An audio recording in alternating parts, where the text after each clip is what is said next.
Hi, beautiful people of Africa and the global world at large. Welcome to this other edition of the program. It is your discursive program, Global Insight. Today we want to look at the rhetorics that surrounds the information world and, of course, taking the just concluded Russian 2024 presidential elections and asking the question if it's a catalyst to unveiling the propaganda or the mainstream media propaganda. It should be noted that media rhetorics plays a significant role in framing the narratives that shape public opinion and influence policies. Western media in particular has been known to use propaganda techniques to portray certain countries, including the Russian Federation, in a negative light. This can have, of course, far-reaching consequences as it can contribute to escalating tensions, fueling mistrust, and perpetuating stereotypes. This was evident recently in reports from supposed liberal media like the Washington Post, the Atlantic, and many others, claiming that the Russian elections 2024 actually was a sham, alleging that some voters in the Donbass were forced to vote at gunpoint, an allegation that is unfounded. Thanks to the advancement in technology and the media plurality in today's world, it becomes easier to uncover the gimmicks of the mainstream media of the West against Russia. This is all a ploy to paint the image particularly of the Russian Federation black, one of the countries advocating for the philosophy of multipolarity and also advocating for global transformation in the political, social, and economic spheres, and of course where the sovereignty of nations will be at the forefront. Thus, the historic Russian elections in 2024 just served as a catalyst for unveiling mainstream media rhetorics which have destroyed the world for years. International observers deployed across the Russian Federation, including the new regions in the Donbass, have actually decried this media rhetoric and alleged that the just concluded Russian elections were democratic, free, and transparent, representing, of course, the will of the people. President Vladimir Putin emerged victorious, scoring 87.28% of the total vote cast. Similarly, this media rhetoric largely contributed to the execution of former Libyan President Muammar Gaddafi, who was termed by mainstream media as a dictator. And today in Africa, they cry this strong man, one of Africa's president who had a great vision for the continent. But because of the politics or the rhetorics in the media space, he was painted black, and it led to, of course, his execution. So today's program answers the question of whether the historical Russian election has served as a catalyst to unveiling this propaganda, media propaganda orchestrated by mainstream media. And this is a Global Insight. We're going to uncover this as we continue to bring you this discursive analysis into the role of the media in the narratives or the changes happening in the global world at large.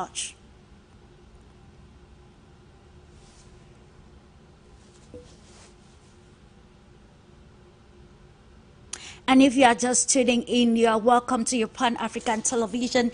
It is for you, Media Africa. And this day, we are looking at the rhetorics in the media, looking at how the 2024 elections in Russia served as a litmus test or a catalyst to uncovering the media gimmicks propagated or orchestrated by the so-called supposed mainstream media. But before we go into that, it's imperative for us to uncover a great panel of experts that will give us a great highlight or insight on this discursive program at this particular moment. We are going to take you straight away to Germany. Let's welcome TSCHAPKER, who is the founder and honorary president of the Prussian Society. Hello to you, dear VOLKER, and thanks for joining us this day on Global Insight and for you, Media Africa.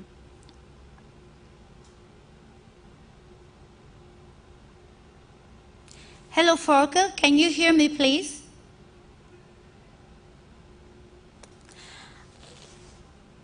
Let's move forward to Russia. We're being joined by YULIA BERG. Hello to you, YULIA BERG. She's a political scientist and also founder of GLOBUS Expert Club. She's joining from Russia, Moscow. Hello to you, dear YULIA. Thanks for joining us today.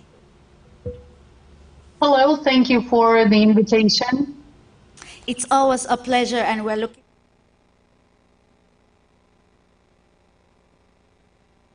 regarding a topic for this day, and let's move to the United States of America. I don't know if Steve GILL has joined already. He's a political commentator. Hi, Steve.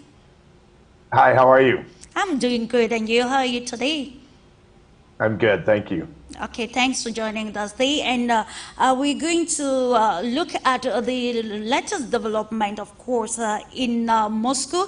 Before we focus on our main topic for today, I'm talking particularly about the unfortunate incident that struck Moscow yesterday. We're talking about the terrorist attack at the Crocus City Hall that left over 100 people dead and, of course, others wounded. We want to comment on this, and let me come to you first of all, Yulia.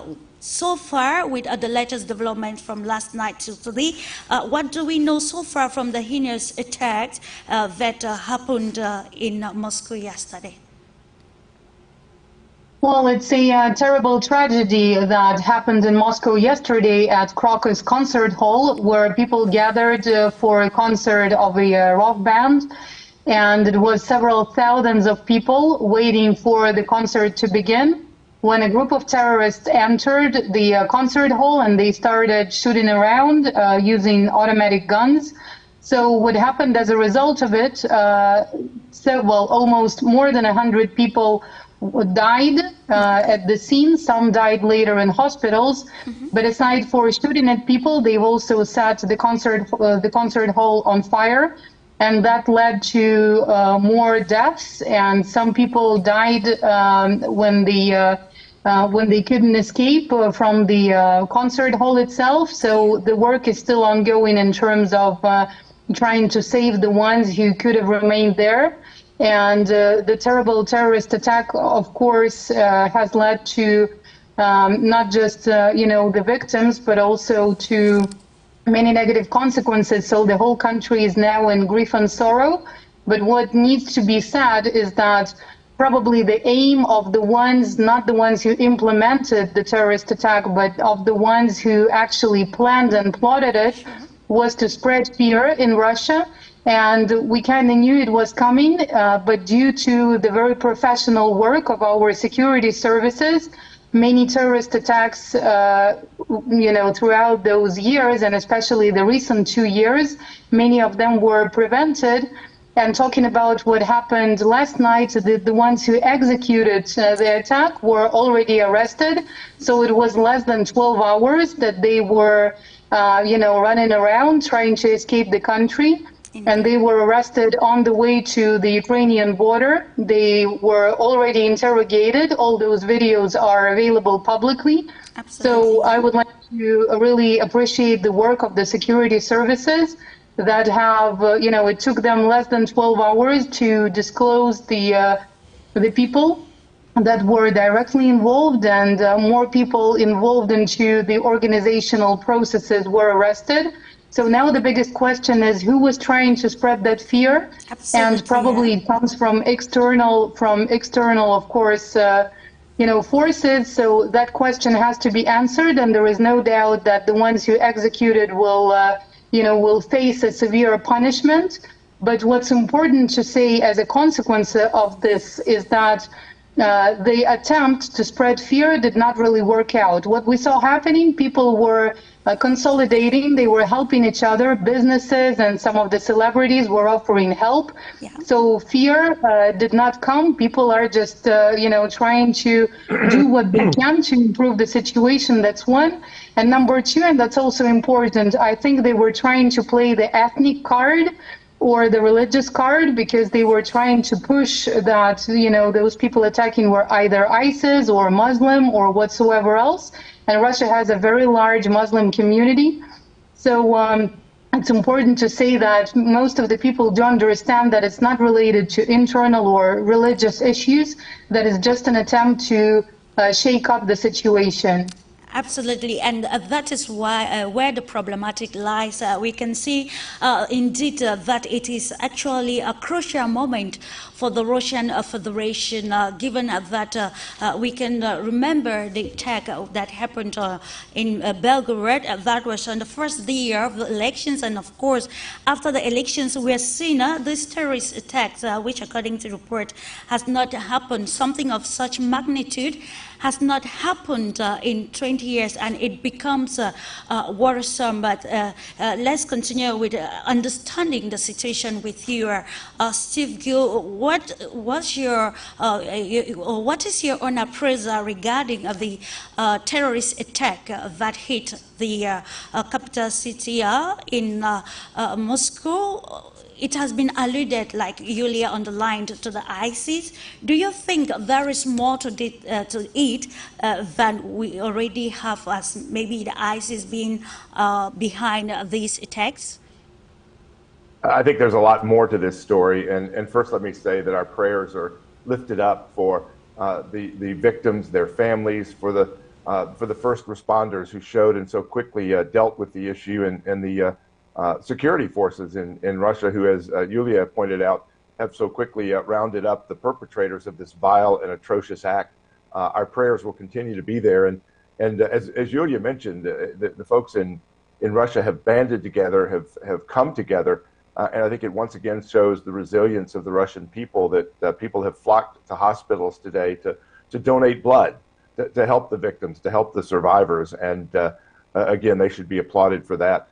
You had the U.S. intelligence agencies issue warnings just a few days ago about warning Americans and others to stay away from large crowds, to stay away from concert venues, such as the one where this terrorist attack occurred. What did the U.S. intelligence agencies know? How did they know it? Who told them?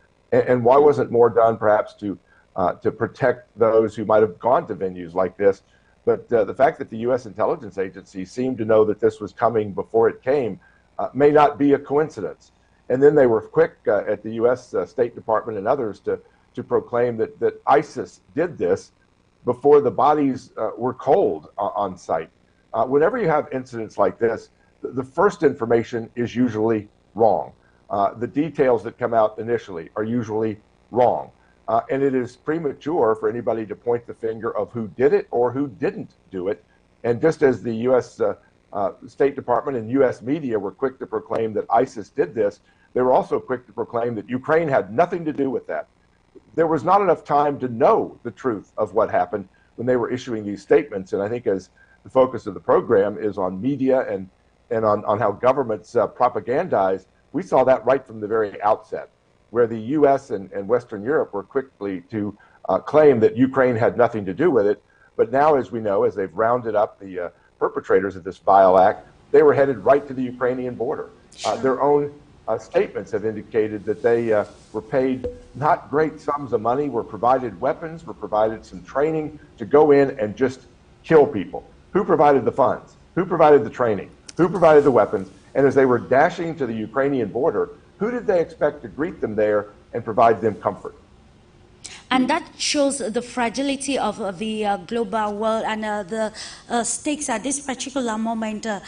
With you, Steve, let me stay with you. You're asking the question, who provides this? Because from the videos circulating, we saw one of the perpetrators of this heinous act actually confessing to have been given about 5,000 US dollars to actually perpetrate this act. And linking it to actually what we are talking about, to the reactions that came after the historic presidential election in Russia. We saw the negative news, the propaganda patterning the leadership, and of course, can we say that those or the third party, which were yet to uncover as the Russian security agents continue to dig deep into the root cause of the crisis, can we say it is just the further attack on the personality, and of course trying to bring to fragility the political life of Russia by attacking civilians or innocent people? Well, first of all, these perpetrators of this vile act do not seem to have any connections to ISIS. Generally when you see ISIS terrorist attacks, there is a sort of a suicide mentality to it. They will die doing what they are doing. They don't flee the site. They don't flee for Ukraine, for example. So the earmarks of these individuals do not fit the initial claims of the U.S. government and Western governments, and certainly the Western and U.S. media. So again, there are a lot more questions to be answered before we have a firm understanding of exactly what happened. I am pleased that the U.S. and other Western nations have condemned the vile terrorist act. As of this point, I don't believe President Joe Biden of the United States has called to express his condolences to President Putin. You would expect that to happen. It should happen. This should be a time for the world to come together and condemn these kinds of violent acts and not play politics, not play propaganda. And the fact that President Biden hasn't already extended a hand of concern and conciliation to President Putin, I think underscores again how the U.S. needs to move in the right direction in dealing with Russia and quit the sort of demonization of President Putin individually, the Russian people collectively, and the Russian nation generally. And of course, thank you for that, Steve. Let's move to Germany to join Volker Chapker and get his perspective pertaining the terrorist attack in Russia. What can you tell regarding the update or the latest developments which has evolved since last night, talking about the ISIS claiming responsibilities, and of course the detainees who have actually been arrested so far and actually undergoing questioning to get further details regarding the real perpetrators of the heinous act. Volker? Yeah. First of all, thank you once again that you have invited me to in a very tragedy situation of Russia after having met a few days ago in Russia to the election. And I'm very grateful, Steve, for your very comprehensive declaring and describing the situation. I mean, we have, of course, we have heard about many other tragedies and killings and in France and in Paris, but I was, like you, in the same way, very, very suspicious when after a few minutes it was clear it was IS, and a few minutes later it was not Ukraine. And what you said, Steve, was for me very funny, that the United States services or UK services stated that they warned Russia. I mean, that is for me beyond anything. Stating after having hundreds of deaths and injured and a lot of other damages to make a shock after the election of State President Putin, where a lot of the world leaders even did not send any congratulation messages. But the point is, like you said, it was suspicious.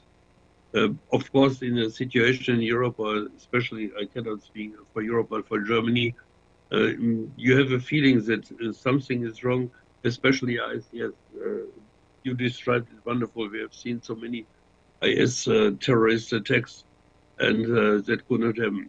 First of all, and I'm very grateful that you described, and Julia, that you, both of you described the situation of the feeling and the mood in Russia and of the population in Moscow, that they were not running away, that they were not in panic, that they were helping each other. And of course, like Julia and you said, Steve, my best wishes and congratulations in such a very difficult situation like Russia and especially Moscow is after such attack, that the service, all the Russian services did a magic, great job. My deepest respect. And in this situation, see that the people in between and help themselves, they're not running away. It's my warmest respect and deepest respect, not only to the re-elected state president and the Russian government, but we all have seen 1 week we could see and feel it, the good and wonderful mood of our Russian friends, of our Russian hosts, of our Russian population in the polling station. And it gives again a very bad picture for Europe, for Germany, and as you said, Steve, for the United States, bringing after this heavy attack with so many losses and died and injured and heavily injured people, that they came up 2 days later, a minute and a few hours later, we have involved Russia. What a very dirty game. And of course, all the blessing of Almighty God to all these families who have lost sisters, mothers, brothers, fathers, and as well to all the injured people. And I believe Steve and Julia, for both of us, it was so important because we had 2 days ago, we had been there and we can really realize very, very good and we can feel it that it was, that it was whoever tried it to do to bring the civilization apart, bring people apart. No, it was the opposite. And my deepest respect to all our Russian friends together and all the friends of Russia we have seen in Russia. And therefore, I'm very grateful that you made a so clear picture, Steve, of things happen and what is our understanding that it could be not the truth.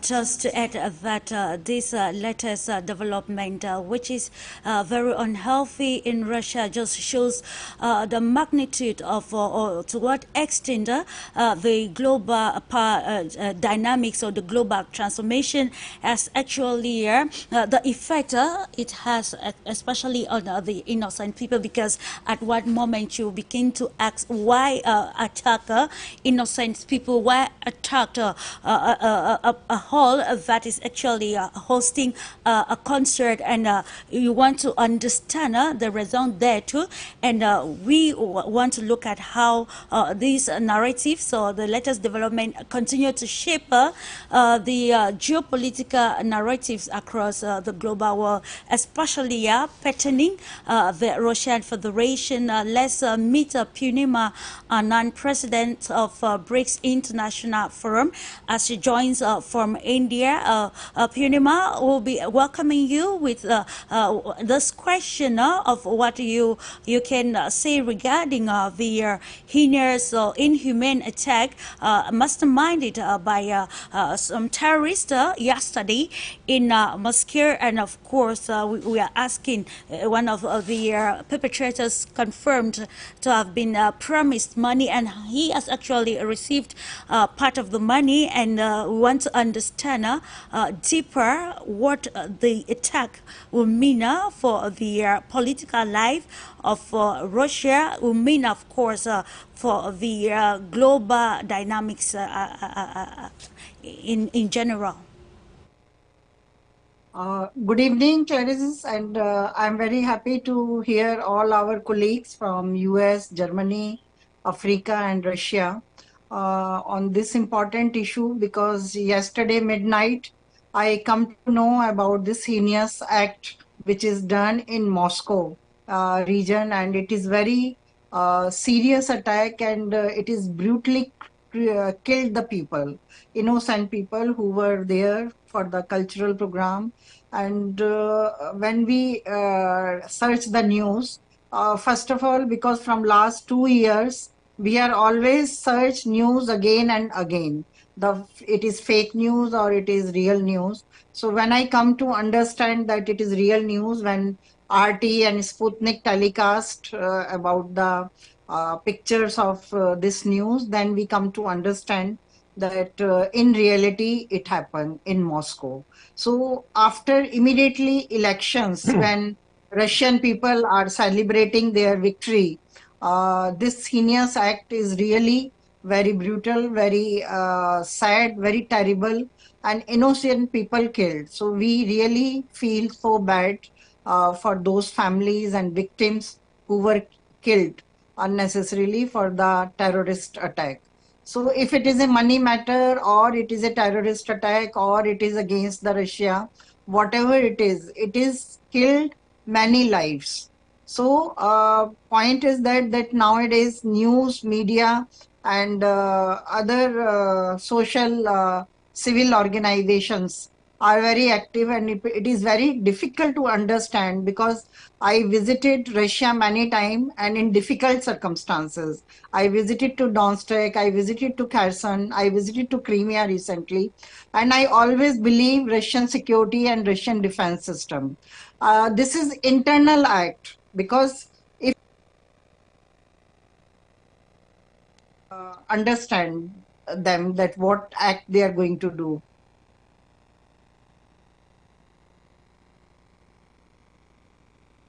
External resources, so many Okay, just acts. right on, please.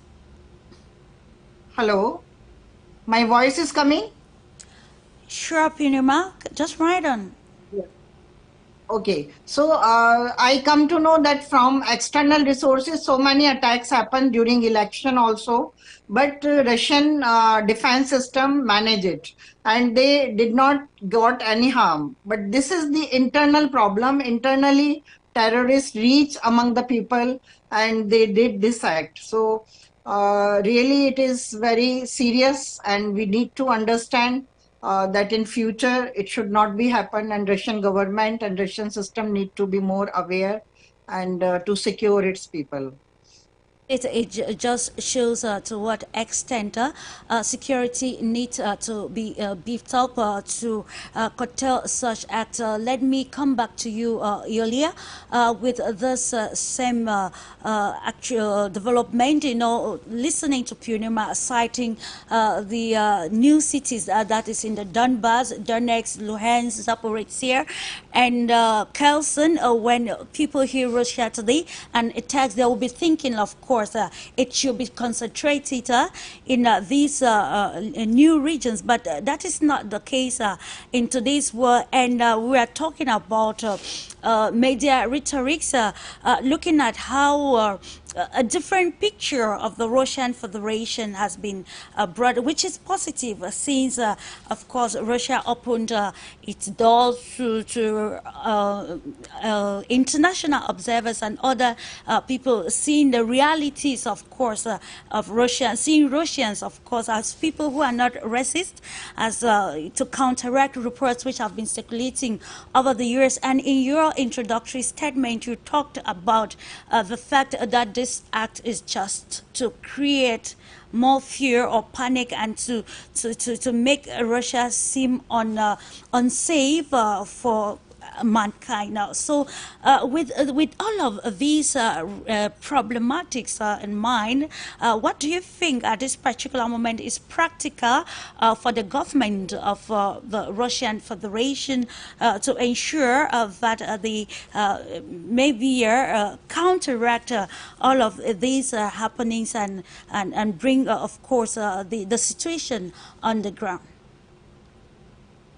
Well, I think answering your question, it's very important to say that even in Russia, many people do not realize that we are at war. And the special military operation that was launched basically to struggle for our own future and the possibility of our own existence, or let's say our own sovereign existence, is not realized by everyone, right? So the new regions have been the new regions of Russia, or those regions of Donetsk, Luhansk. They've been suffering from various kinds of violations of international law, even given the fact that they were under the circumstances of a war. So when illegal types of weapons were being used, when civilians were being attacked, and in Donetsk and Luhansk, there were so many examples of those, right? When marketplaces or markets, open markets were attacked, when hotels, children were under harm, and children, children's organizations like schools and everything. This has been happening since 2014, and it's still happening now. And many people, even those living in the Russian Federation, did not realize what it is. Even though we had the drones flying into buildings, even though we had various kinds of attacks. So I think this happening is really a point of no return, both for the internal situation in Russia, when people, the ones who are trying to act like nothing is happening, should realize what is actually at stake. And number two, in terms of the approaches to the special military operation itself, a lot is changing, as there is no way we can continue playing those slow games and, trying to do everything possible just to find a peaceful solution through negotiations, trying to decrease the amount, or not to decrease, but to minimize the amount of civilian casualties and everything. Because, many Western commentators are saying that Russia is not carrying out offensives because it doesn't have the troops, it doesn't have the weapons, it doesn't have the equipment. But the point is, we do realize that it's our, brother nation, and there are many relatives that connect to the countries of Russia and Ukraine. So the main idea behind this was to make sure there are minimal civilian casualties. And I think most of the people do understand as well that Ukraine is a failed state at the moment, that it's not taking any sovereign decisions, and that it's mostly acting under the orders received either from London or from Washington. It was the same when negotiation process was stopped after a visit of Boris Johnson, right? So we see that it's a point of no return. It's an important consequence.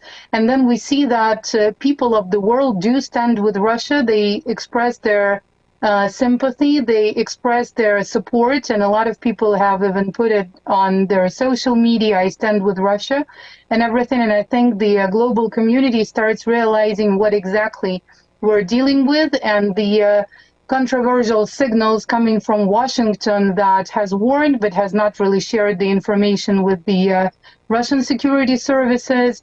Then the UK that only expressed its condolences after the terrorists were caught. So it's not clear what they were waiting for and why they didn't say anything before. Those controversial statements regarding ISIS and many other very strange facts show to the general public that something is at least fishy in the process, and some patterns are the ones that are very recognizable. So I expect a lot to be discussed during the Security Council, the UN Security Council meeting that is supposed to take place, and the Russian Federation has already called for one. But once again, what's important to say is, how the government authorities were active and fast and in reaction to that. So you can see it from the media reports, and you can see all the video materials of the ministers, of the government responsibles being on site, making fast decisions, and trying to do everything possible to eliminate the consequences of the tragedy. The consequences of the heinous act. Just one last question before we enter into our main topic for this day, and I think this question is directed to you, Steve Gill. Listening to Yulia, she highlighted the fact that Russia has been termed very unready for a full escalation of crisis pertaining of the Ukrainian crisis, but we know the Russian government has always reiterated that it is not out to fight, of course, and that is why they cannot launch a full-blown war.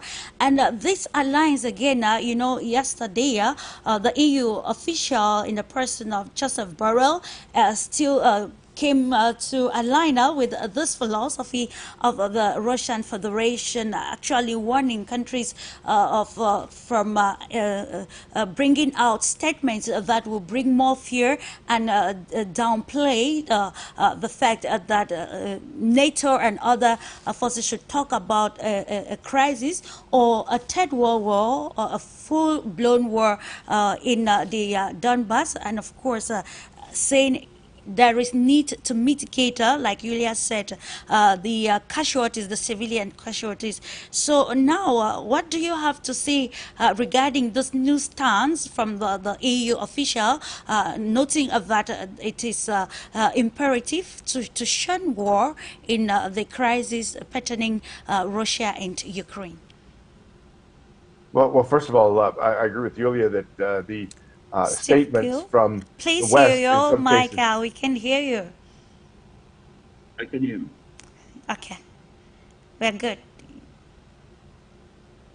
Well, first of all, I would say that what Yulia said is that the West, there are slow statements in some cases to respond, but more importantly, they're finger pointing that it's anybody but Ukraine that is responsible for this.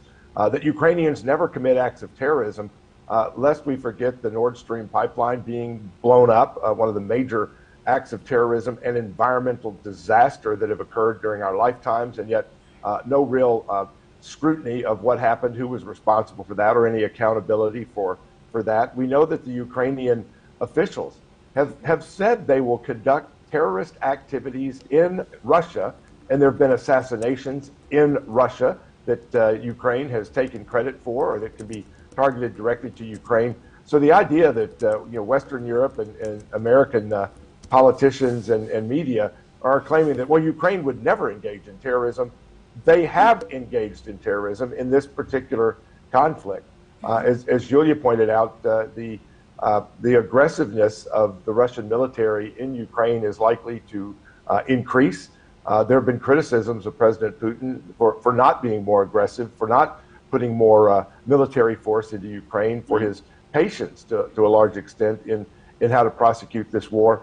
I think that both the attacks that have been launched in places like Samara, there's a oil refinery that is on fire right now because of attacks by Ukraine.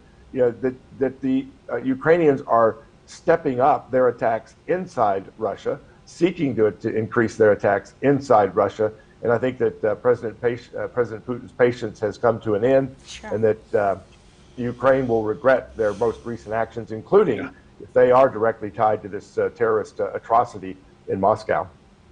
And thank you. Just to note that the leadership of the Russian Federation, Vladimir Putin, has declared the 24th of March 2024 as a national day of mourning, of course, to stand with the families of the victims of this terrorist or heinous attack. And of course, the leadership has vowed that the perpetrators of this inhumane act will be held accountable.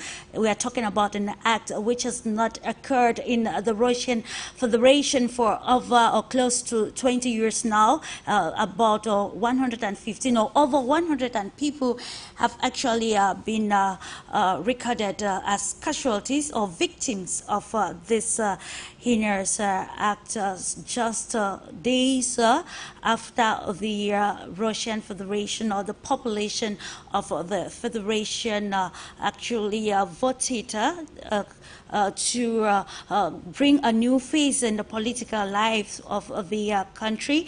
And today they are actually living a sad moment with this heinous act.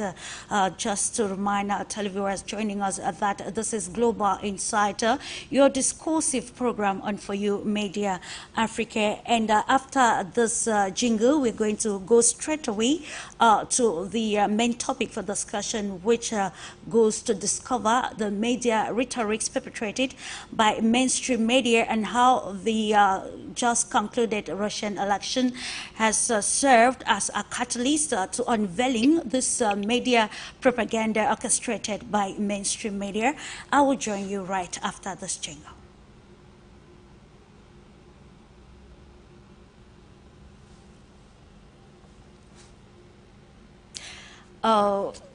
Sorry for that. Let's just ride on now with the topic for this day. I start with you, dear Purnima. We are talking about the 2024 elections in the Russian Federation, and particularly our interest is on the news that came from Western media or mainstream media regarding the elections. Some called it like Washington Post termed the election a sham, and also noted that in the Donetsk that some voters were forced to vote at a gunpoint. And you were present in Russia as an observer from India, and particularly you were in Crimea. Can we have your holistic appraisal of the election atmosphere in the Russian Federation to clear the doubt on the atmosphere regarding what we see on mainstream media? Purnima Anand? Yes, your question is very important because I visited to Russian elections number of time, and especially in distress areas and new regions. This time, before going to Russia, we were hearing international news, BBC News and Western media news that these elections are not legal, not democratic, and so many other Navalny things and many previous issues were highlighted always in the news. So we were thinking, and when I got invitation, I accepted it because I'm always with my international team, Mr. Steve, Mr. Volker and Jose is here. So we always want to see the fact, reality. And we, on invitation of civil organizations, we visited there. And fortunately, I got opportunity to visit very important place, Crimea, because Crimea is the place which came 10 years back with Russian Federation. They showcased their trust and faith for their future in Russian Federation in 2014. And we all remember who are working closer on Eastern policies and Russian policies that how Crimea connected with the Russia after referendum, and in Western world there was a big news always, and they said that this referendum is not legal. Since 2014 to 2024, new election was happening, and it was really most important to see this election. And when we reached there, we have so many informations and news with us that this election is highly secured and under the gunpoint, and people are not coming, people are not interested, and the rate of President Putin is declining. So we were just there to observe, and I was with the 5 countries team, 8 observers were there. So when we visited to the polling stations, we find different story and different atmosphere. Sure. Every polling station was very beautifully decorated, and it was very neat, clean, and very good polling stations. All schools were very good. And I visited the best school which is given by Russian Federation to Crimea. So it was very big school where 1400 students are studying. So it was very interesting to see the development which happened during last 10 years in Crimea. And Crimea people were very happy. They were coming like a democratic festival. Old people, handicapped people, children, women, young people, they were having dancing atmosphere outside the polling station. So this elections and physical presence of our observer team was telling different story from the Western media. So when you say that Western media and international media's unveiling story was different, and our presence, which we observe, is completely different. Inside Russia and Crimea, we find that atmosphere was very good. It was safe, participatory, and transparent. Absolutely. And Russian government and election commission teams facilitated the voters. First time Vladimir Putin also voted through online. system. And many old people and people who are far from the country, they voted online. So this is new adoption of digital system or artificial intelligence system in the democratic election system and policy. So Russia is very advanced, and we saw that level of the election commission and schools or polling stations was very international. Mr. Steve is here, Mr. Volker is here. They can say that in Europe, how is the election happen and what is the level of polling stations and electronic machines. Yeah. It was very transparent that if any voter is giving their vote, its number is coming. So voter can understand that his vote is accepted by the machine. So this is very clear that how many people are voting, you can understand immediately. Absolutely. No counting after 5 days or 10 days or any manipulation possibility is not there. Very transparent. Sure. So I feel that this election was wonderful. Democratic process was sustaining very transparently, and participation of people was the highest. In Crimea, I come to know that it was more than 90 has happened, and it was, I think, 90, if I am not wrong, 98% voting happens. Okay, I will get back to you, dear places. Punima, subsequently. Time for us to welcome Professor Jose MATEMULANE here, joining from Mozambique. He's the President for Free Research and International Cooperation Africa. Hello to you, Professor Jose, and thanks for joining us. Welcome to For You Media Africa. Good afternoon. Thank you. Sorry if we're late. Sure. I'm glad to join you and talk about these elections, outcomes of the elections, Russian elections. Absolutely, it is imperative, of course, to also get the African perspective regarding the just concluded elections. So the question directing to you, how does the portrayal, of course, of the Russia in Western media impact global perspective of the country, and what steps can be taken to promote a more balanced and objective representation of representation, of course, of the Russian Federation in particular in the Western or mainstream media? This question is common because of the comments we had from the Atlantic, the Washington Post, and also many other supposed mainstream media pertaining the elections that termed it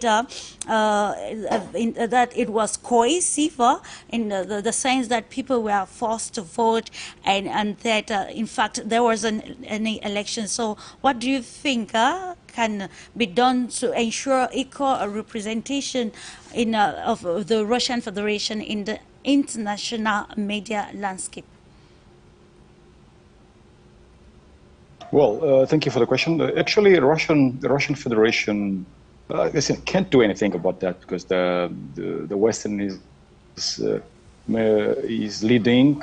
They own all the media platforms, all the news platform, news agencies that propagate whatever it is. I mean, when it comes to Russian Federation, it's all bad things or nothing. About Russia is bad or nothing. So that's why it wasn't surprising that what they were saying on the media, what they're propagating, what they're still doing actually. About the fair, they're not free and just. It's just a propaganda. It's information warfare. Because the elections, people, Russian voters, Russian citizens were eager to vote for this. We knew afterwards for Vladimir Putin, because again the West itself worked on that. They pushed the Russians to get together. Normally, if it wasn't for the pressure, even in accounts that the opposition, Putin says, well, we could talk about some 60-65%, but due to the Ukraine conflicts, the situation where Russia is fighting all the West and the 55 mighty countries in the world. The Russian people got together and they showed to the world that they are with Vladimir Putin.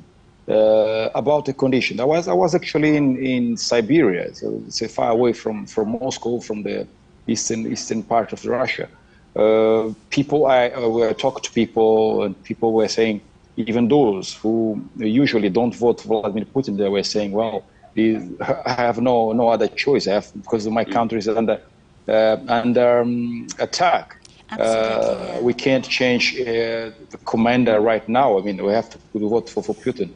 We have, and again, all the conditions. People were, elections in Russia are something different that we are used to. They are a festival. Okay, you have a joyful environment, panorama, and it's this year it coincided with local Russian folklore festivity, we call it Maslitsa, and there were the people were just enjoying it. Families were going to vote and so on. We, as observers, who had access to every poll we wanted. Yes, every poll we wanted. We had logistics granted. We were given the maps where we could choose just like this. Okay, we want to go to this voting station. And then we went there, and people were in the huge queues waiting for vote. And of course, in Krasnoyarsk in Siberia, they don't have electronic vote. It was mobile vote for those who couldn't go physically for various reasons. They're ill or handicapped. Okay, the voters. I mean, the voting commissioners went to them. Yeah. But basically it was voted directly to the polling station, and everything was neat, as Purnima was saying. Everything was clear, transparent, and the counting very easy. It showed again. Yes, it shows some kind of it's not a kind. It's really a next step in electoral technology, electoral procedure. Absolutely, okay, that gives everyone the opportunity to say his voice. So let's say that about what the Western is saying is pointless, actually, because it doesn't change anything for Russia and for those countries, for those people who see what's really going on in Russia. Again, they will still buzzing about democracy, but it comes out that Russia is more democratic than the West itself, because you have all this, you have the ways. I mean, you have you have where to choose. You have some candidates of the parties. You have you yourself can go. Can be elected. So we have Vladimir Putin, for example. He went on his own. You don't have to get to in a party to get to be elected. Yeah. So thank you.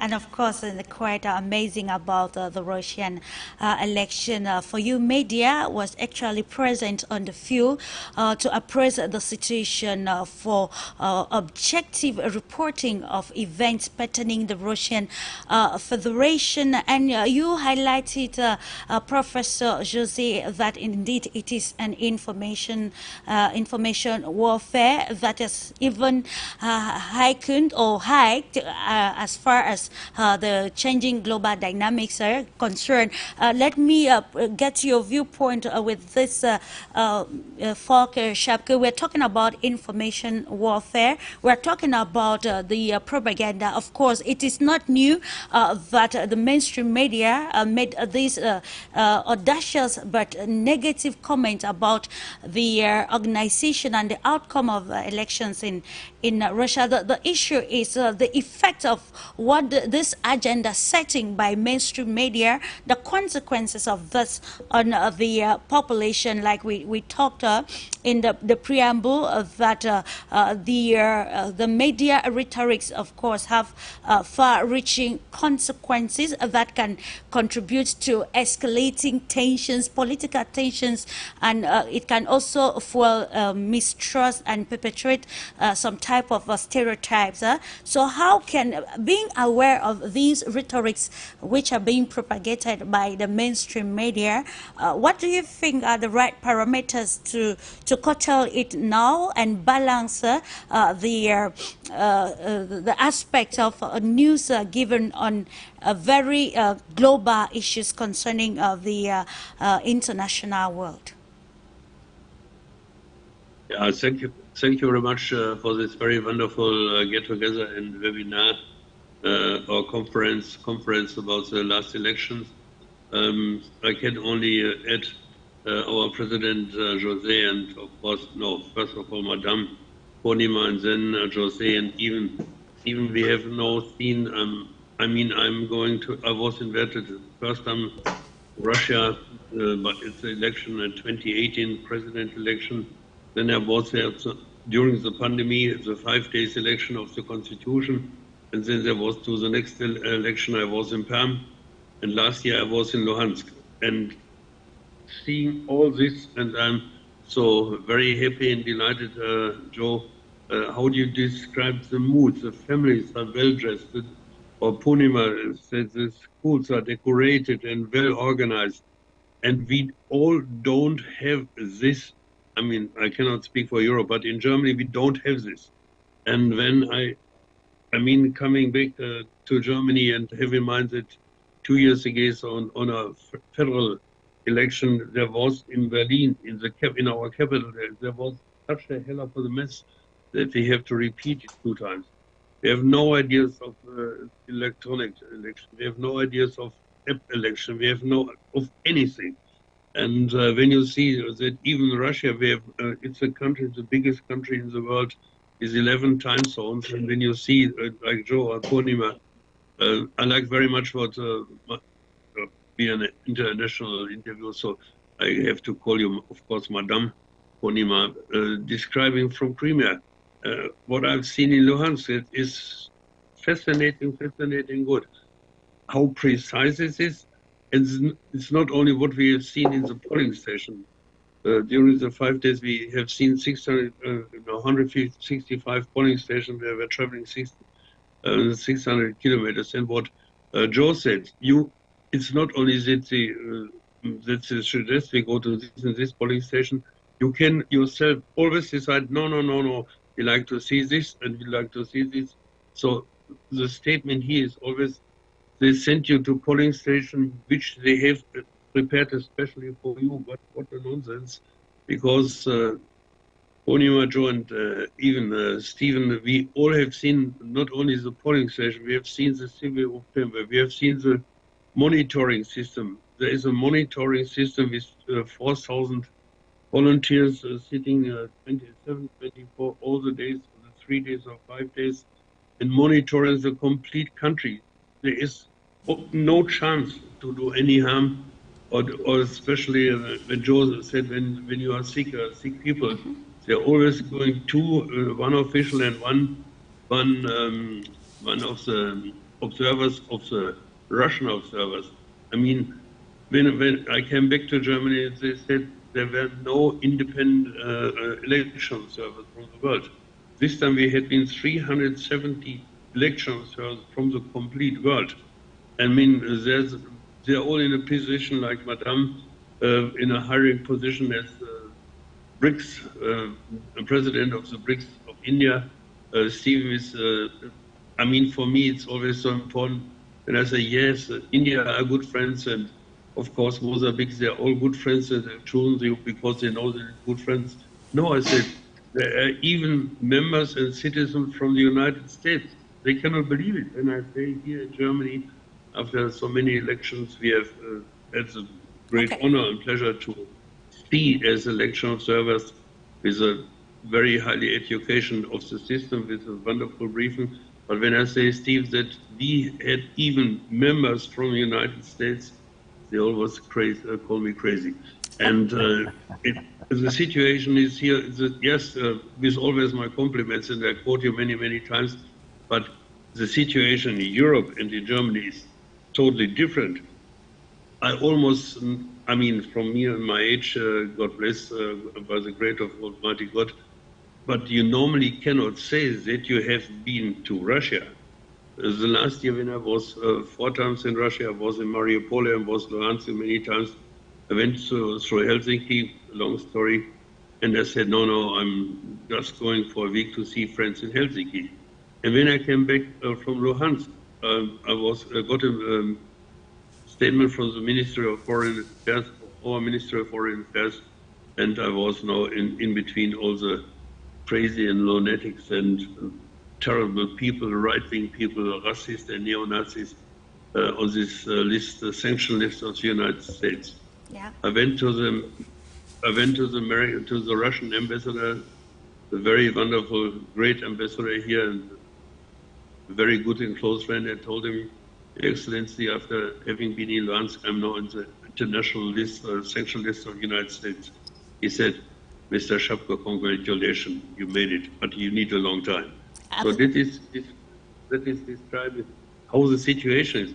When I was 3 weeks ago, was in Tanzania. You can. Of course, I will get back to you, dear Volker, and we continue with you.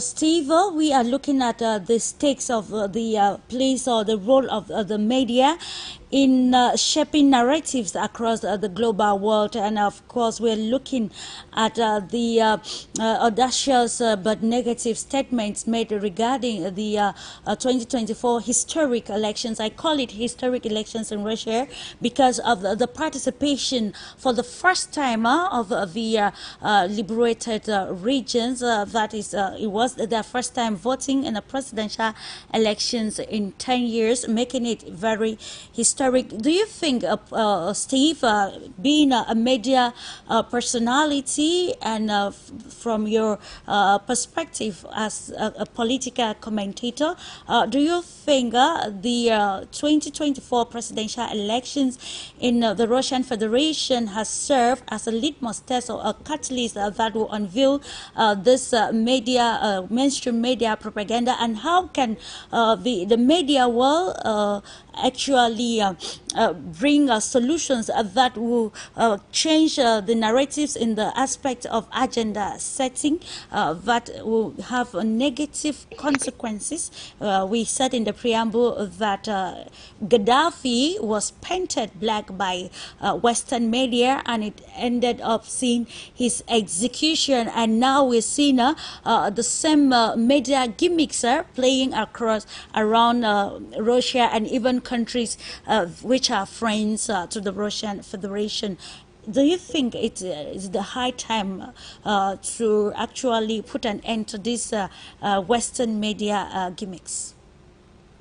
Well, I think that we have to push back against it, and I'm proud to have traveled with many of you as my colleagues, both in September for the elections and then again during this election cycle. The group I was traveling with in Samara included a woman from Bulgaria, 3 from Venezuela, a Bosnian, an Algerian, a very international group that we became obviously fast friends. And like you, Clarice, and YULIA, and PURNIMA, we become and stay fast friends. VOLKER, you know, these are times when people can come together. Governments have a hard time getting along. People do a great job of getting along. And the more we can have these kinds of gatherings of over 1,000 observers scattered across the Russian Federation, going in and looking, and as Professor Joshi and VOLKER have said, oh, they'll say, well, they just showed you the ones they wanted you to see. Well, I visited about 20 different polling stations in Samara. There were thousands of people across Russia visiting polling stations. There are not enough actors in Russia to portray what we saw that is not real. And yet the media were writing their stories before the election took place, that it's a sham, that it's a fake. The same thing that they did when we were in Mariupol and Luhansk and Donetsk. They wrote their stories before the elections took place. Absolutely, and they weren't yeah. there. I did not see CNN. I did not see Fox. I did not see the Washington Post. I did not see the New York Times, either in September or this time. And yet they're writing and telling stories of what they say happened when they weren't there to see it, they weren't there to hear it, they weren't there to experience it. And PURNIMA was in Crimea. In 2014, when they had the referendum there that the voters in Crimea voted to join the Federation, National Public Radio was there. The Wall Street Journal was there. Big media outlets from the West were there and reporting it. But now they're not, because the media has decided we are not going to tell the truth. We don't want to see the truth, because then we will have to lie. We can lie better if we don't know the truth, if we don't see the truth. I did a report for London Morning Television, live on GB News from a polling station in Samara, where people could literally see live people voting behind me. I suspect it was the only live report that any of the Western media carried of a polling station in Russia across the 11 time zones, as Volker mentioned. People got to see in live time what was going on, yeah. and the hosts were a little perplexed. They were saying, well, we're not saying that it's not a transparent and good process. You can't deny that when video cameras are there, observers are there, it is all visible. But they said, yeah, but people are being forced to vote. And that's where the problematic and I know none of lies. y'all saw it as well. Indeed, where the problematic lies, because for you, media was actually on the field, visited the Donbass, particularly in Donetsk, and this is the same place where Washington Post highlighted that voters were being forced at gunpoint to cast their ballot, and this is how we get to understand the media rhetorics and how this can be a setback to global peace and security. And before we continue to get the viewpoint of the panel of experts with us this day via Zoom, it is also imperative to visit some observers. It should be noted that many observers from across the globe, including the African continent, were present in Russia and had access to many polling stations across the country, appraising the electoral process, and on the election days from the 15th to the 17th of March 2023. And I will invite us to listen to some of the observers that shared their experience pertaining the election process, not just elections, but how the Russians view foreigners in their land.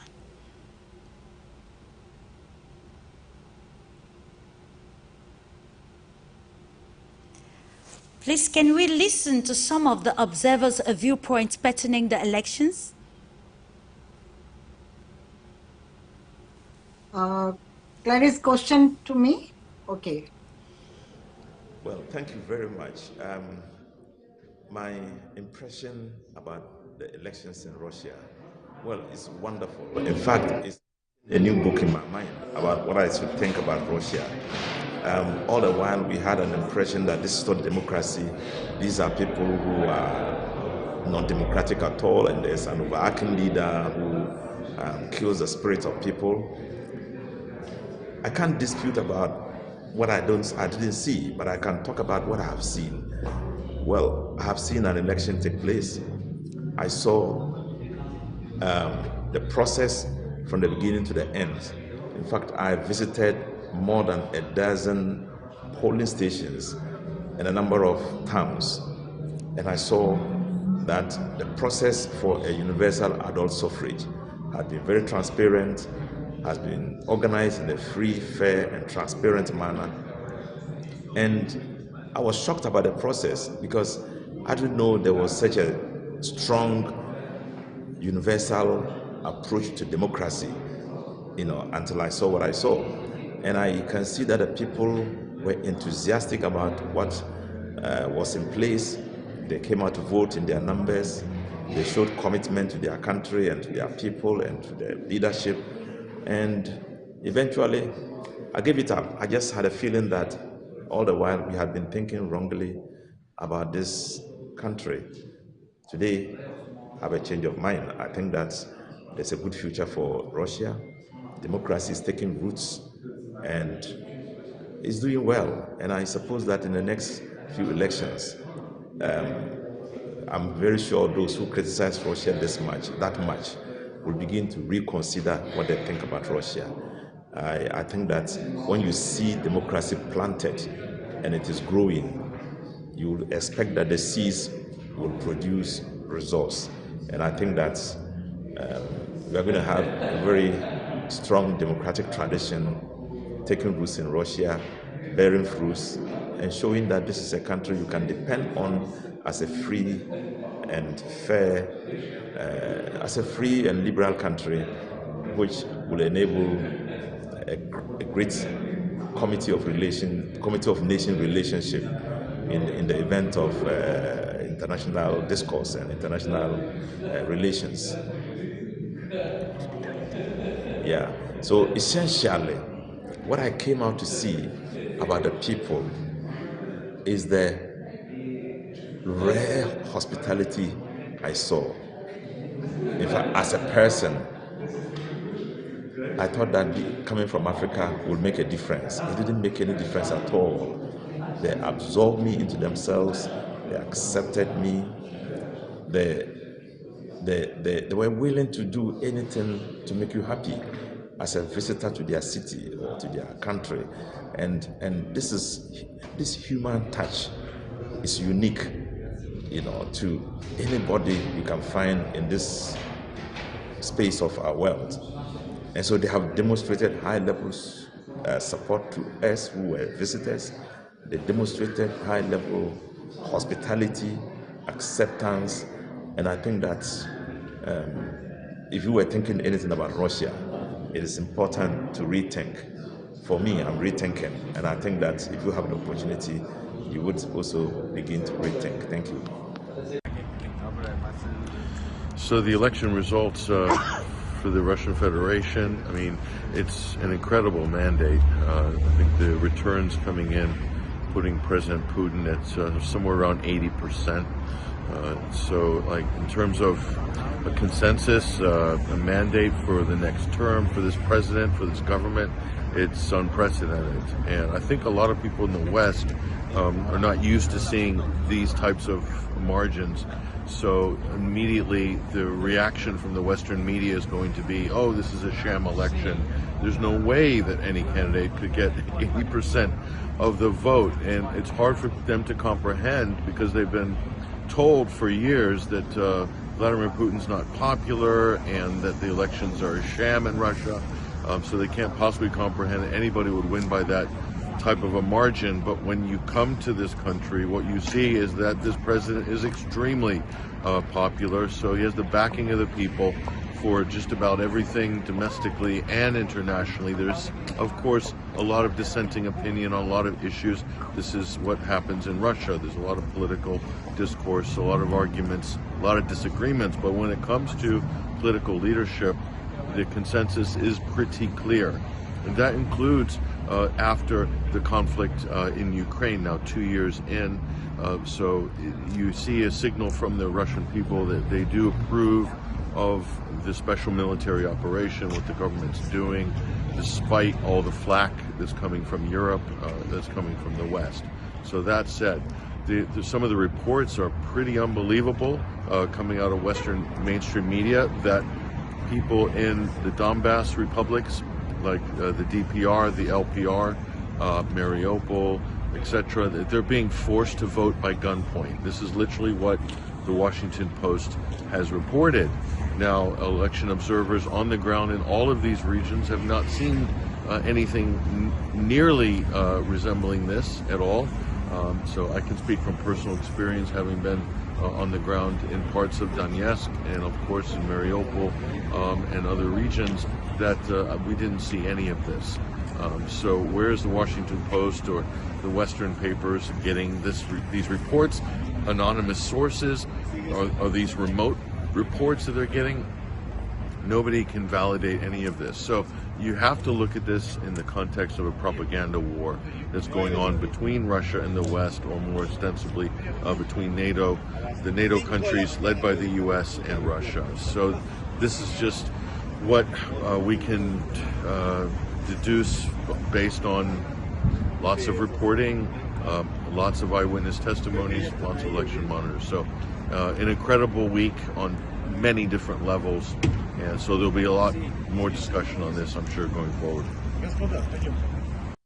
Yes, and that was Dr. Rashid Pelboa from Ghana, an observer from Ghana, and Patrick Hennison, an observer from the United States. They were part of the observer mission to the Russian Federation, of course, to get first-hand information and appraise the electoral process, to be able to tell, of course, the world the objectivity of the Russian elections and the peculiarities of the Russian elections. We heard the former Minister for State in Ghana talking about the fact that democracy is taking roots in Russia. That's quite commendable. We continue to hear from the observers. It should be noted that we had observers from Nigeria, Syria, Cameroon, and of course Mozambique, everywhere. About over 100 countries were represented in this observer mission. Let's continue to hear this viewpoint before we continue with our discussion this day. Of the YULIA media. My name is Ali Adoyi. I am a journalist and an observer, an international observer at the just concluded Russian elections. I think this is one of the best elections I've witnessed in my entire career. And at first I thought I was coming to a war zone, and I came, I saw, and I conquered. I saw what happened, what transpired. It was one of the most organized electoral system that I've ever seen. The Russian election is an eye-opener to the African continent, that we should emulate them. We should try and organize an election of that nature, because or we should try to organize elections of that nature, because what we've witnessed so far, it's a definition of transparency, it's a definition of fairness, it's a definition of equity, it's a definition of justice. Yes. The Russian people have, at this point, they will be so happy. They'll be so happy that they have a country that respects rights, human rights, because their rights were respected throughout the elections, throughout the exercise. There was no snatching of ballot boxes. There was no intimidation of voters. As far as the region that I monitor is concerned, there was no voters apathy. You could see people coming out to vote at any time. And then the most important thing is the fact that the election stretched from the first day to the third day. You know, stretching an election from the first day to the third day gave everybody the opportunity to vote. And then not only that, it gave everybody the opportunity to vote, it also created that conducive atmosphere for everybody to vote. You know, you could see people coming to the polling units at their most convenient time. And when they come, they cast their vote. There was no way I saw anybody being shoved from the line, from the queue. Everything was orderly. The accreditation went on successfully in the morning, and then voting continued till after 2 days to the third day. So I think this is one of the best elections I've seen so far. And again, Russian people are very hospitable. In fact, we came with the impression that we're coming to a war zone. Fortunately for us, we came and we received love, we received joy, we received celebration. And I think I'm going back to Africa, I'm going back to Nigeria with good sweet story and sweet memories. Thank you very much. Thank you. Hello, I am Maisli Kredi, a writer from Syria and member of Constitution Committee in my country, Syria. Thank you, Clarice, for this chance to talk on your TV show. I have been honored to be one of this big mission, international mission, to be one of the observers who came to Russia to observe the presidential elections.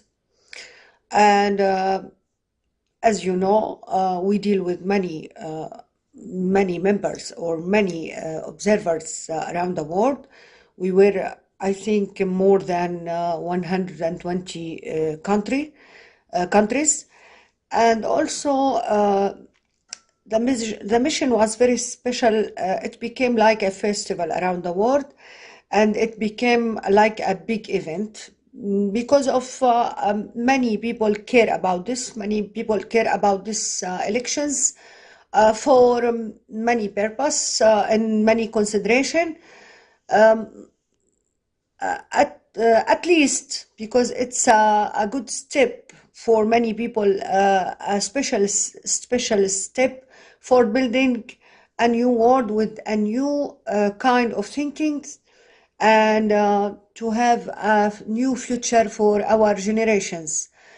But practically, or in practical, we can summarize what happened. Of course, it was a decision of the people. It was a really a special kind of democracy, democracy which the Russian people choose to make it, to make it, and also it was very high technical purpose and with well preparing procedure. I think we do this mission in an honest way, and I think also that we have to tell the world that these people in Russia are very friendly and has proud a lot of their roots, and I think everyone has this chance to be with them and to watch their way in saying their opinion in a high voice, and how they make their decision, and the voting was in really honest way. And for me as an observer, I didn't note any violence, any mistake, any wrong in dealing with this procedure. I saw that there is a big family cooperate to make these elections be a real expression of what they want to tell the world and of their decision.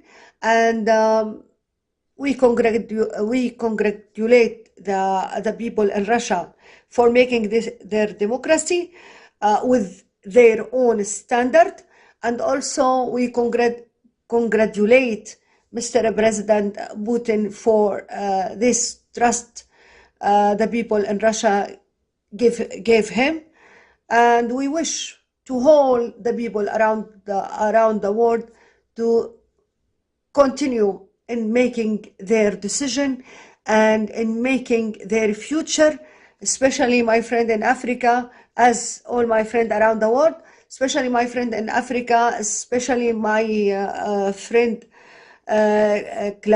Clarice. Thank you so much.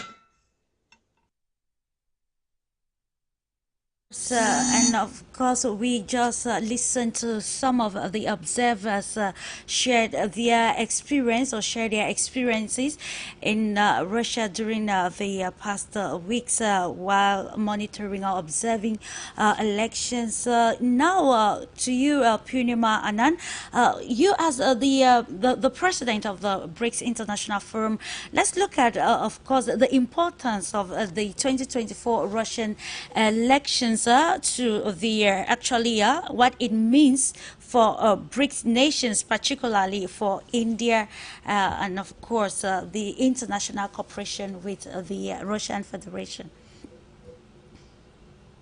Very good question, because now Russia is arising on new horizon, because after Ukraine crisis, Russia is differentiated by the NATO country and European Union, United States, and whatever previous system Russia was having for the trade routes, for political democratic routes.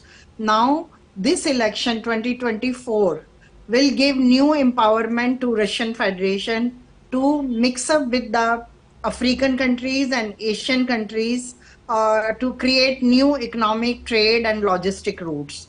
Under that, you know, during last 2 years, China, African countries and India showcased their friendship, their ties with Russia. And after this election, President Putin got new empowerment to get this facilitation from the BRICS countries. And fortunately, Russia is the chair country of BRICS Summit 2024. So it will give new opportunities to Russian Federation to create new alliances with BRICS countries and BRICS plus countries. Under that, we know that 5 more countries are connected and got the membership of BRICS. So now this is a group of 10 countries. One country, Argentina, is in dual situation. They want to be and they back up also. So let's see.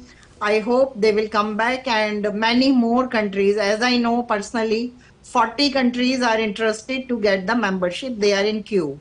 So it is a very important year for Russian Federation that President Putin got immunity in whole world for the democratic process, one thing. Secondly, he is having opportunity to create new logistic and trade routes for Russian Federation, for oil, for OPEC, and for new soft power interventions in the African and Asian countries and BRICS countries. Another part which is very important, that after Ukraine crisis, Russia is continuously struggling for the fake media and soft power alliances. So through BRICS, they can completely intervene and do alliances with the BRICS countries. And it is a very big ground and very big geographical area and very big resources with China, India, African countries, CIS countries, the SCO countries. So this is a very big world with Russia. Only they are not with 27 or 28 countries from Europe or NATO. Rest whole world is with Russia, and these elections are giving very big opportunity to Russian Federation to create new bridges with new alliances to have new geopolitical platforms. Thank you very much. That will change, of course, narratives across the global world, especially along lines of sovereignty. And to Mozambique, let's meet Professor Jose again. Professor, while talking earlier on, you mentioned that when we see the comments coming from supposed mainstream media, we are not actually surprised that they are saying that. But then we seek to change the narratives because of the effects, the consequences that this will have on the population, people who actually are consumers of the news coming from this mainstream media. So what do you think is the role that the Russian public can play to challenge this mainstream media, not only the Russian publics, but also the global world at large, with the changing dynamics across the world? How can we challenge these media rhetorics to ensure a more balanced and a good understanding of the political landscape, especially of Russia and countries across the African continent and the global world at large in the present day era of international cooperation?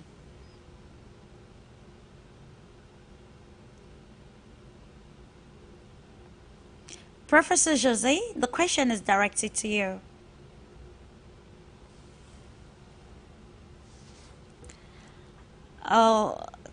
sorry for the interruption. I think I will just continue with you.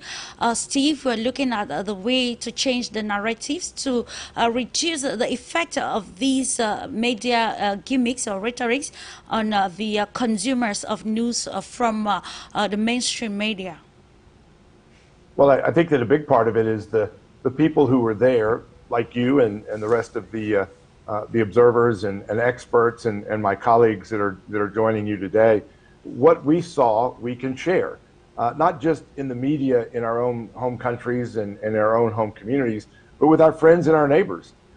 Most people don't know much about what Russia is really like, and there are a few of us that get to go and observe the elections and interact with the Russian people. And what we share with our friends and our family has a huge impact because it is real. They trust us. They may not trust the media, but most of them will trust that we saw it, that we share the pictures we took, the videos we took. And I think that's how you counteract the mainstream media that are already seeing a big decline in their power and their influence as they are losing the trust of people in their countries. Now, let me also underline one quick thing, Clarice. People ask me, why did people overwhelmingly vote for Putin? You know, you had these huge numbers. I mean, in the United States, if a politician gets a 52% win, that's considered a mandate. And yet you had President Putin get nearly 90%. The poll showing before the election that he was going to win by a huge margin. And people were asking me, why did people go vote when it was clear what the result was going to be? And I asked people at the polls, why are you doing this? Part of it is because they are, as I think some of my colleagues have mentioned, that they are under fire, that Russia is under attack, literally, physically, militarily, economically, and in the media demonization of Russia and the Russian people. They are under attack, so they're going to unite behind their leader. But also, you know, it's bread box issues. In the United States, politicians always talk about kitchen table issues, pocketbook issues. Well, in Russia, they have 2.6% GDP. They have 7% inflation, which is better than most countries around the world. And that's with all the sanctions that have been imposed upon them. So the economy is doing well. Russians are doing well in their families and in their communities with the proceeds that they have. Yeah. And then, you know, last but not least, there is this enthusiasm, this patriotism, as several have mentioned. When you go to the polls, there's music, there's a patriotic sense that this is important, and that is certainly missing here in the United States. People go to the polls feeling like it's drudgery, like it's, you know, it's an obligation, not like it's their patriotic duty. And I think that's one of the things that impressed me most about the voters, and they were not being forced to vote. They were enthusiastic to go vote at polling station after polling station. You know, I saw, and I know you guys saw the same thing.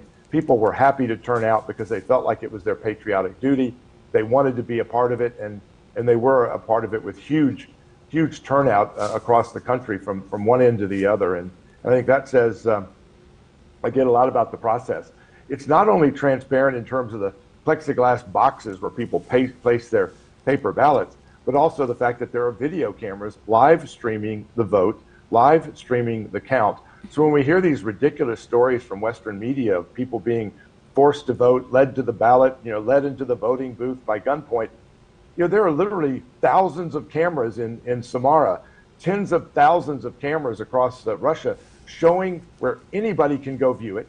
A Russian sitting at home can go check a precinct. The election observers that are local, that are observing the election and running the election, can watch and see what's happening in real time, and both during the voting and the counting. So it is available, it is transparent, not just physically, but also the sense of transparency is there. And I think the Western media ignores that at their peril.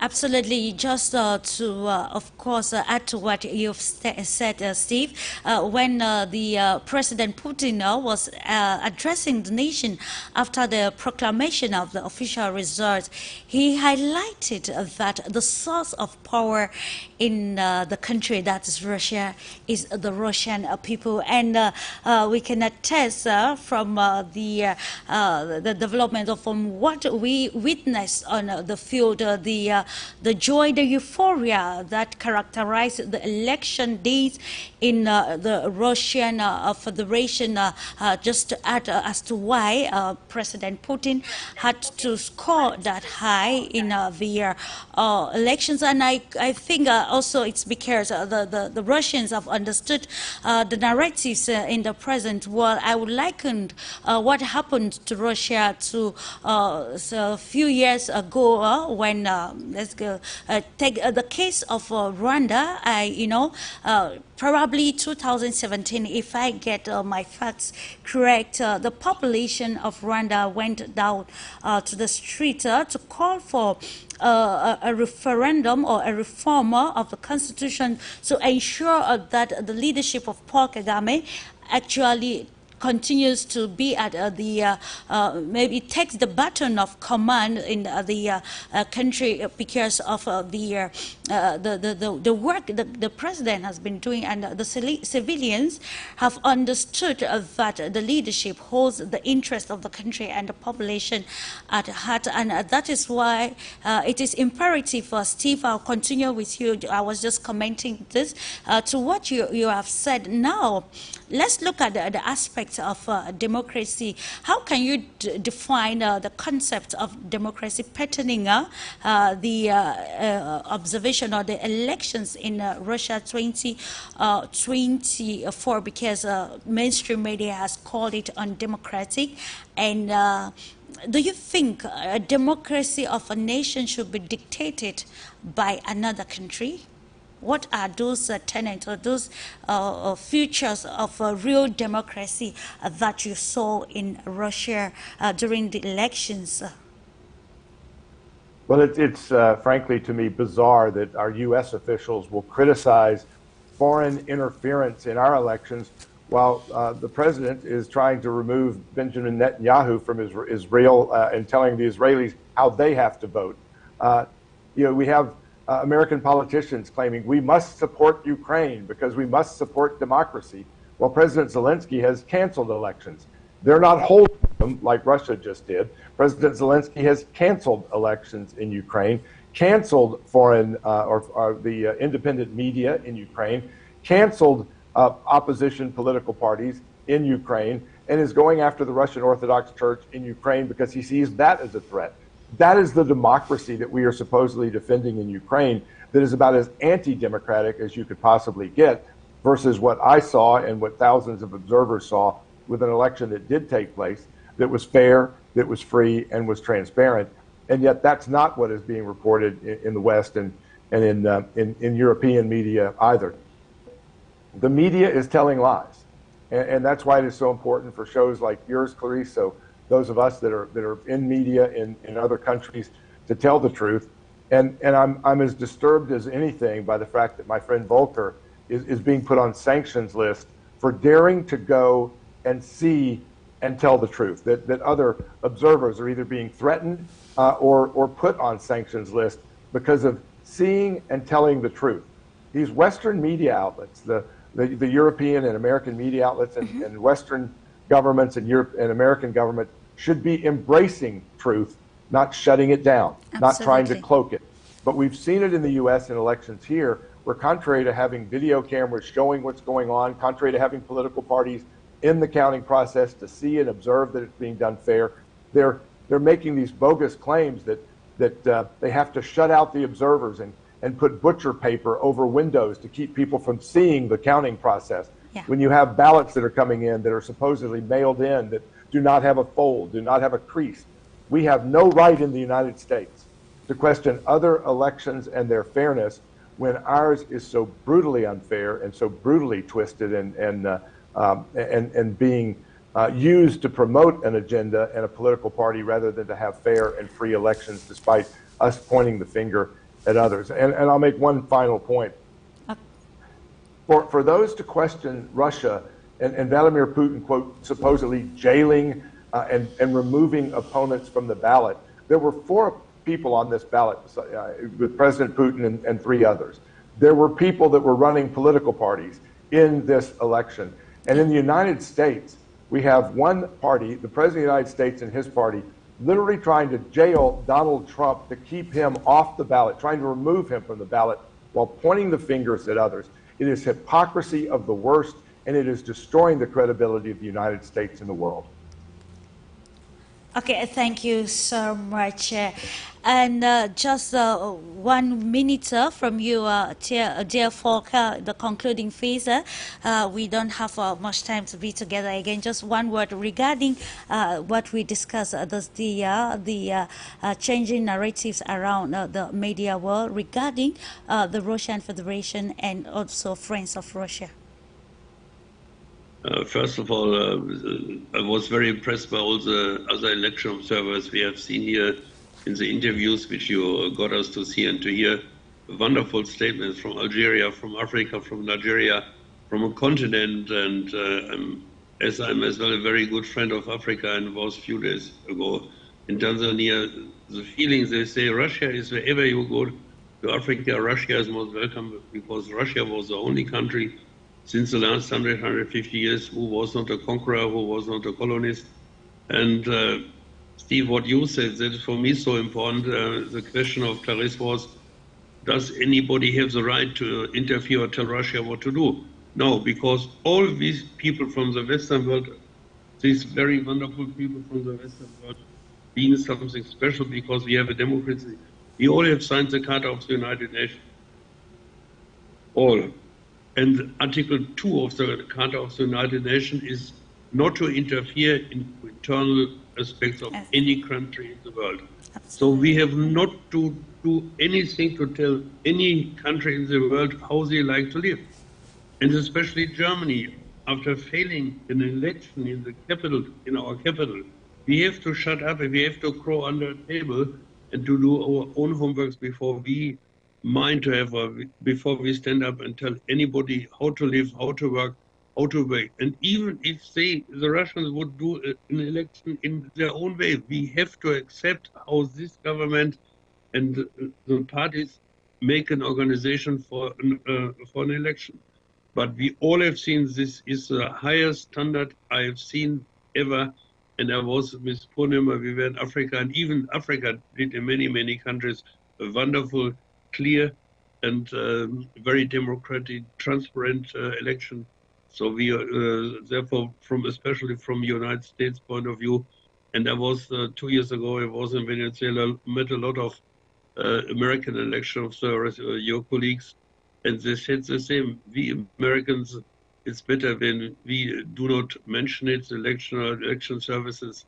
I mean, we all have witnesses the last election of President Donald Trump, when he have to be very careful to make it polite, and he failed.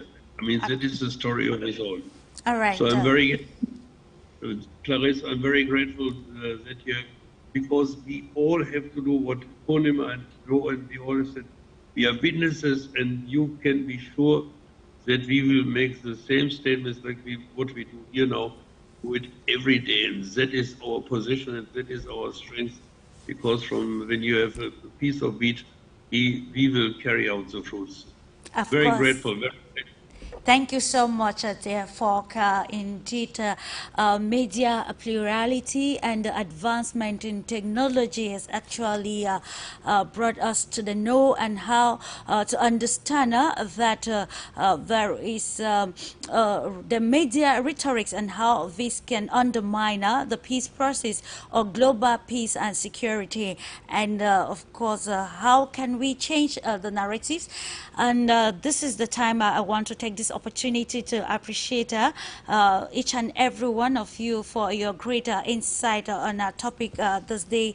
It was indeed a discursive topic to bring to the know the development patterning the Russian Federation and how this will actually counteract or undermine international cooperation in the face of global transformations. I want to thank you, Volker, who joined from Germany, Purnima, ANAND, who joined us from India, Steve GILL from the United States of America, YULIA BERG, who joined from Russia, today, and Professor Jose MATEMULANE joined us from Mozambique. I want to thank you for all your time and your insight on the topic of discussion this day, while appreciating the technical crew for ensuring that the program was a success. And to you televiewers, keep trusting the Pan-African television, and I do wish you a wonderful weekend in the company